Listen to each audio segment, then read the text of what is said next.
ମାନେ ଜୟ ଜଗନ୍ନାଥ। ଆଜି ଆମର 23 ନମ୍ବର ଦିନ। 21 ଦିନ ଚ୍ୟାଲେଞ୍ଜ ତ କମ୍ପ୍ଲିଟ୍ ହେଇଛି, କିନ୍ତୁ ପୁଣି ତାକୁ କଣ୍ଟିନ୍ୟू କରିବା ସେମିତି ଯିବା। ତ ଆମର ସମସ୍ତେ ରେଡ଼ି। ସ୍ୱାଧୀନ ଆମର ଦେଖନ୍ତୁ ଟିକେ ଜଗନ୍ନାଥଙ୍କୁ ଦର୍ଶନ କରିଦିଅନ୍ତୁ। ସ୍ୱାଧୀନ ଆମର ଧରିଛନ୍ତି, ସ୍ୱାଧୀନ ବି ରେଡ଼ି, ଗିରିଶ ବି ଆମର ରେଡ଼ି। ତ ଚାଲନ୍ତୁ ଯିବା, ଦେଖେଇବା କ'ଣ କ'ଣ ହେଉଛି ଆଉ। ସାଙ୍ଗମାନେ ଏବେ ଆମେ ବାଣୀବିହାର ବାଉଣ୍ଡରୀ ଭିତରେ ଚାଲିଛୁ। ଆଜି ଆକ୍ଚୁଆଲି ସେ ଷ୍ଟାଡ଼ିୟମ୍ ତ ଯିବୁନି, କାଲି ବନ୍ଦ ଥିଲା, ଆଜି ବି ସେ ଷ୍ଟାଡ଼ିୟମ୍ ବନ୍ଦ ଅଛି। ତ ଏଇଠି ଆମେ ରନିଂ କରି କରି ଆଜି ଟିକେ ଯାଉଛୁ ଆଉ। ଚାଲନ୍ତୁ ଯିବା, ଆଜି ରୋଡ଼ରେ ଟିକେ ରନିଂ କରିକି ଯିବା ଆଉ। ଆମେ ଦୌଡ଼ି ଦୌଡ଼ି ପଳେଇ ଆସିଛୁ ବାଣୀବିହାର ବାଉଣ୍ଡରୀ ଭିତରେ, ପୁରା ପହଞ୍ଚି ଗଲୁଣି ଷ୍ଟାଡ଼ିୟମ୍ ପାଖାପାଖି। କିନ୍ତୁ ଆଜି ତ ଷ୍ଟାଡ଼ିୟମ୍ ଯିବାନି, ବନ୍ଦ ଅଛି ଆଜି ଷ୍ଟାଡ଼ିୟମ୍ଟା। ତ ଆଜି ଯାଉଛୁ ମୁଖାର୍ଜୀ ପାର୍କ। ତ ମୁଖାର୍ଜୀ ପାର୍କ ଯାଉଛୁ, ଏଇପଟେ ତାର ରହିଲା, ଏଇଠୁ ବାହାରିକି ଏଠୁ ଲେଫ୍ଟକୁ ଗଲେ ମୁଖାର୍ଜୀ ପାର୍କ ହେବ। ଜିନିଷ ଦେଖନ୍ତୁ, ସେପଟେ ରହିଲେ ଆମର ଚନ୍ଦ୍ର, ଆଉ ଏପଟେ ସୂର୍ଯ୍ୟ। ଦୁଇ ଜଣ ଅଛନ୍ତି ଆଜି ଗୋଟେ ଫ୍ରେମ୍ରେ। ଆଜି ଆକ୍ଚୁଆଲି 12 ଡିଗ୍ରୀ ସେଲସିୟସ୍ ଅଛି ଏବେ, 12 ଡିଗ୍ରୀ ସେଲସିୟସ୍ ଏବେ ଆଜି। ବହୁତ ଶୀତ ଆଜି ଅଛି, କିନ୍ତୁ କୁହୁଡ଼ି ନାହିଁ, କିନ୍ତୁ ଶୀତ ଅଛି। ଏଇଟା ଉତ୍କଳ ୟୁନିଭର୍ସିଟିର ଏଣ୍ଟ୍ରାନ୍ସଟା ଆଉ। ତ ଏଇପଟୁ ଆମେ ଅଛେ ଏଇ ଲେଫ୍ଟକୁ ଯିବା, ଲେଫ୍ଟକୁ ଯାଇ ମୁଖାର୍ଜୀ ପାର୍କ ଯିବା ଆଉ। ପହଞ୍ଚିଗଲୁ ଏବେ ଫାଇନାଲି। ଡକ୍ଟର ଶ୍ୟାମ ପ୍ରସାଦ ମୁଖାର୍ଜୀ ପାର୍କ। ଚାଲନ୍ତୁ ଯିବା, ଏଠି ଏକ୍ସରସାଇଜ୍ କରିବା, ଟିକେ ବୁଲାବୁଲି କରିବା, ତାପରେ ବାହାରିବା ଏଠୁ ଆଉ। ଏ ପାର୍କଟା ବହୁତ ବଡ଼ ପାର୍କଟା, କିନ୍ତୁ ସ୍ୱାଧୀନ ଯାଉଛନ୍ତି ଆମର। ଏଠି ବି 2ଟା ରାଉଣ୍ଡ କମ୍ପ୍ଲିଟ୍ କରିଦେଇଛୁ। ସ୍ୱାଧୀନ ଭାଇ ଗିରିଶ ଭାଇଙ୍କର ବି ସରିଗଲାଣି, ସ୍ୱାଧୀନ ଏଠି ଆସୁଛନ୍ତି, ଗିରିଶ ଭାଇ ଆସୁଛନ୍ତି ସେପଟେ। ତ ଏଠି ଏକ୍ସରସାଇଜ୍ କରିବା, କରିକି ବାହାରିବା ଆଉ। ଦେଖିଦିଅନ୍ତୁ ଥରେ ଏ ପାର୍କର ଟିକେ ଭ୍ୟୁ ଦେଖିଦିଅନ୍ତୁ, ବହୁତ ଲୋକ ଏକ୍ସରସାଇଜ୍ କରୁଛନ୍ତି। ସେପଟେ କିଡ୍ସ ସେକ୍ସନ୍ ଅଛି ଗୋଟେ, ପିଲାଙ୍କୁ ସବୁ ଖେଳିବା ପାଇଁ। ଆଉ ସେଇ ଆଗକରେ ଅଛି ଜିମ୍, ଓପନ୍ ଜିମ୍। ଆଉ ଟିକେ ସେଠିକି ବି ଯିବା। ଚାଲନ୍ତୁ ଯିବା, ଏକ୍ସରସାଇଜ୍ ଟିକେ ସାରିବା। ରହିଲା ସେ ପାର୍କର ଏକ୍ଜିଟ୍ଟା, ଏଇପଟେ ସତ୍ସଙ୍ଗ ମନ୍ଦିରଟା ରହିଲା। ତ ଏଇପଟେ ଆମେ ସେପଟୁ ଯିବା ଆଉ, ସେଇଠିକି ଆଉ। ସାଙ୍ଗମାନେ ଦେଖନ୍ତୁ, ଏଇଟା ହେଉଛି ତେଜପତ୍ର ଗଛ, ଶୁଖିଲେ ତେଜପତ୍ର ହେଇଯିବ ଆଉ। ସ୍ୱାଧୀନ ଏଇଠୁ ରିଟର୍ନ କଲେ, ଆକ୍ଚୁଆଲି ସେ ଚୁଟି କାଟିବେ, ସେଇଠି ଗୋଟେ ସେଲୁନ୍ ଅଛି, ସେ ଯାଉଛନ୍ତି ଚୁଟି କାଟିବାକୁ। ଆଉ ଆମେ ଯାଉଛୁ ଗିରିଶ ଭାଇ ମୁଁ ରୁମ୍କୁ ଏବେ। ଚାଲିଲୁ ଆଉ। ଏ ଆଗରେ ପ୍ରଭୁଜୀ ଇଂଲିଶ ମିଡ଼ିୟମ୍ ସ୍କୁଲ୍ ଅଛି, ଏବାଟେ ଦେଇ ଯାଉଛୁ ଆଉ। ରୁମ୍ ଆମର ଏପଟେ ପଡ଼ିବ ଆଉ। ରନିଂ କରିସାରି ଆସିକି ଟିକେ ବ୍ରେକଫାଷ୍ଟ ବନେଇଥିଲି। ଆଜି ବ୍ରେକଫାଷ୍ଟରେ ଆମର ଉପମା ଆଉ ଡାଲମା। ଉପମା ଡାଲମା ଟିକେ ଖାଇଦେବା। ଉପମା ଡାଲମା ଖାଇକି ବାହାରିବା, ଗାଧୋଇ ପାଧେଇକି ଅଫିସ୍ ବାହାରିବା ଆଉ।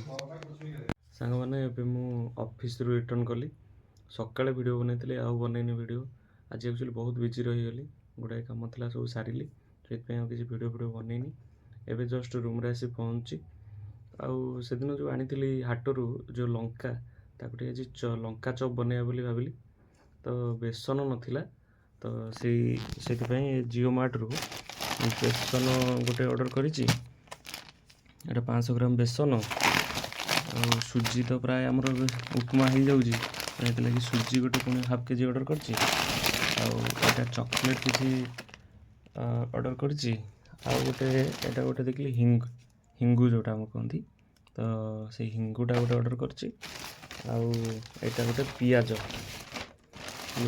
କିଲେ, ଆଉ 5 ଟଙ୍କାରେ ପିଆଜ କିଲେ ଆସୁଛି ଆଉ ଗୋଟେ ଅର୍ଡ଼ରରେ ଆଉ।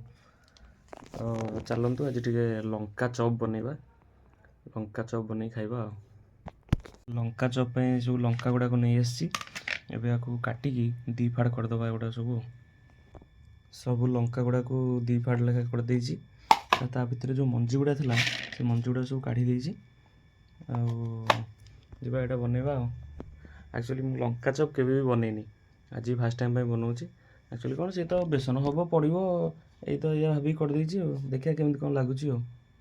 କାଟି ସାରି ବେସନରେ ପକାଇ ଦେଇଛି ହଳଦୀ, ଲଙ୍କାଗୁଣ୍ଡ, ଲୁଣ ଆଉ କିଛି ସୋଡ଼ା ପକାଇକି, ଏବେ ତା ଦେହରେ ପାଣି ହାଲକା ଦେଇକି ଭଲସେ ଗୋଟେ ଗୋଳେଇକି ଗୋଟେ ତା ବ୍ୟାଟର୍ଟା ତିଆରି କରିବା ଆଉ। କର୍ଣ୍ଣଫ୍ଲାୱାର ଟିକେ ପକାଇବାକୁ ଭୁଲି ଯାଇଥିଲି। ଏବେ ଆରେ ଟିକେ ହାଲକା କର୍ଣ୍ଣଫ୍ଲାୱାର ଅଳ୍ପ ଟିକେ ଦେଇଦେବା, ତାକୁ ଭଲସେ ଗୋଳେଇ ଦେଲେ। ମୁଁ ଭାବେ ଯେ ଏଇଟା କର୍ଣ୍ଣଫ୍ଲାୱାର ଦେଲେ ଟିକେ ତେଲ କମ୍ ଟାଣିବ, ସେଥିପାଇଁ ଟିକେ କର୍ଣ୍ଣଫ୍ଲାୱାର ମୁଁ ସବୁବେଳେ ଦେଇଦିଏ। ତ ଆପଣମାନେ ବି ଟ୍ରାଏ କରିକି ଦେଖିପାରିବେ, ବେସନରେ ଟିକେ କର୍ଣ୍ଣଫ୍ଲାୱାର ଦେଇକି ତେଲ କମ୍ ଟାଣିବ। ଚାଲନ୍ତୁ ଏଇଟା ବନେଇବା, ରେଡ଼ି ହେଇଗଲା ତ, ଚାଲନ୍ତୁ ବନେଇବା ଆଉ। ବେସନ ବ୍ୟାଟରଟା ଏବେ ରେଡ଼ି ହେଇଯାଇଛି। ଏବେ ଯିବା ଲଙ୍କା ଚପ୍ ଟିକେ ଛାଣିବା ଆଉ। ଲଙ୍କା ବି ଆମର ତ ଏଠି ରେଡ଼ି ଥିଲା ଆଉ, ତାକୁ ଟିକେ ଛାଣିଦେବା ଆଉ। ତେଲ ଆମର ପୁରା ଗରମ ହେଇଗଲାଣି। ଏବେ ତା ଦେହରେ ଲଙ୍କା ଚପ୍ ଗୁଡ଼ାକୁ ପକାଇବା। ସବୁ ନେଇ ଗୋଟେ ପକାଇଦେବା ଆଉ।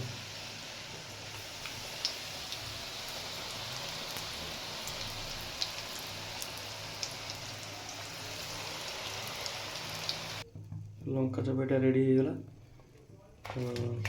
ଚାଲନ୍ତୁ ଆଉ ଏମିତି ସବୁ ଯେତେ ଅଛି ତ ସବୁ ଛାଣିଦେବା ଆଉ। ଲଙ୍କା ଚପ୍ ବନାଉଥିଲି, ତା ଭିତରେ ସ୍ୱାଦିନୀ ଆସି ପହଞ୍ଚିଲେ। ଆମେ ଟିକେ ଯାଉଛୁ କୁକୁରଙ୍କୁ ଟିକେ ବିସ୍କିଟ୍ ଦେବା ପାଇଁ ଖାଇବାକୁ।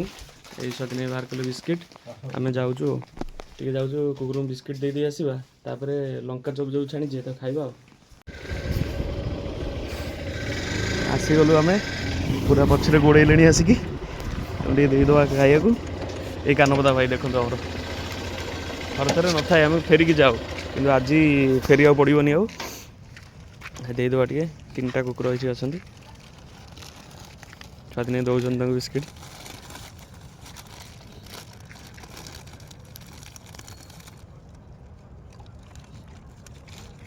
ଦେଖନ୍ତୁ ସେ ହାତରୁ ଖାଇବେ, କିଛି କରିବେନି ସେ।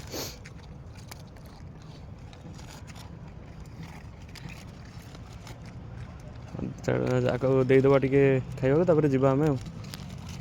ଏବେ ଆମେ ବାହାରିଲୁ, ତାଙ୍କୁ ଦେଇଦେଲୁ ଖାଇବାକୁ, ଏବେ ଯିବା ଆଉ। ଚାଲ। କୁକୁରମାନଙ୍କୁ ସେଠି ଖାଇବାକୁ ଦେଇକି ଆମେ ଏବେ ଏଠି ଆସିଲୁ, ରୁମ୍ରେ ପହଞ୍ଚିଲୁ ସ୍ୱାଦିନୀଙ୍କର ମୋର। ଏବେ ଟିକେ ଖାଇଦେବା। ଲଙ୍କା ଚପ୍ ଯେଉଁ ବନେଇଥିଲେ ଦେଖନ୍ତୁ କେମିତି ଲାଗୁଛି। ଟିକେ ଚାଟ୍ ମସଲା ତା ଉପରେ ପକାଇ ଦେଇଛି, ଆଉ କିଛି ଏଠି ଅଛି। ଆଉ ସ୍ୱାଦିନୀ ଆସ। ଓ ତାଙ୍କ ମାଆଙ୍କ ସହିତ ସେ କଥା ହେଉଛନ୍ତି। ଆଉ ସେ କଥା ହେଇଯାଆନ୍ତୁ, ତାପରେ ଖାଇବା। ମୁଁ ଷ୍ଟାର୍ଟ କଲି ଆଉ। ଦେଖିବା କେମିତି କ'ଣ ଲାଗୁଛି। ଦେଖିବା ଟିକେ ଟମାଟୋ ସସ୍, ଚିଲି ସସ୍ ମାରିକି ଦେଖିବା ଖାଇବା ଆଉ। ଠିକ୍ ଲାଗୁଛି, ଯେମିତି ଲାଗେ ଦୋକାନରେ ଖାଇବା ପାଇଁ କେମିତି ଲାଗୁଛି ଖାଇବା ଆଉ। ଦିନେ ବି ଜଏନ୍ କରିକି ଆମ ସାଙ୍ଗରେ ଖାଇବାକୁ ଖାଉଛନ୍ତି ନାହିଁ, କେମିତି ଲାଗୁଛି କହିବ। ଆଗ୍ରି ସାହି ବି ଆମର ଚଲେଇଛନ୍ତି ଖାଇବା ଆଉ। ଏଠି ଛାଡ଼ିଦେବା ଏଗୁଡ଼ା ସବୁ। ତାପରେ ଆମର ଲଙ୍କା ଚପ୍ ସରିକି ଏବେ ଚାଲିଛି ବାଇଗଣୀ।